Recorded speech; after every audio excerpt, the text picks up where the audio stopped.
গত 1.5 বছরে আমি কিংবা আমার লোক বা 10 দলীয় ঐক্যবদ্ধ বাংলাদেশের কেউ আপনাদের কাছে একটা পয়সার জন্য কোনো দেওয়া নাই, কেউ চাঁদাবাজি করতে যায় নাই, কেউ বাজার দখল করতে যায় নাই, কেউ হাট দখল করতে যায় নাই, কেউ সিনজি থেকে টাকা নেয় নাই।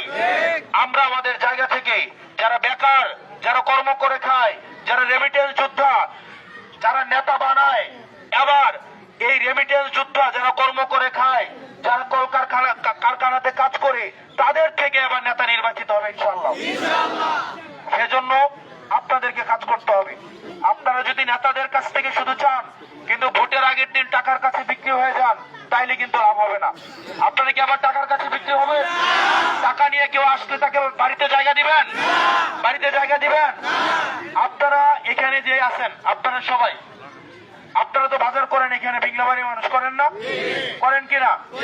সিনজিতে উঠতো 3টা সিনজি থেকে একটা সিনজিতে ওঠেন কিনা? যে জায়গায় 5টা টাকা কম পান ওই সিনজিতে ওঠেন না? 1 কেজি আলু কিনলেও 3টা দোকান ঘুরেন কিনা?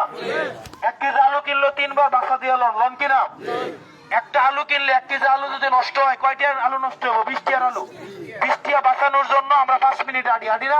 ঘরে ঘরে আমার নারী বোনরা যারা আছেন, প্রত্যেকে আপনারা ঘরে ঘরে আপনারা প্রত্যেকেই বাড়ি বাড়ি গিয়ে আপনারা পায়ে হেঁটে আপনার এই সন্তানের জন্য আপনারা ভোট চাইবেন। আপনাদের এইবারের প্রথম ভোট আপনার সন্তানের পক্ষে হোক, এইবারের প্রথম ভোট ঋণ খেলাপিদের বিপক্ষে হোক।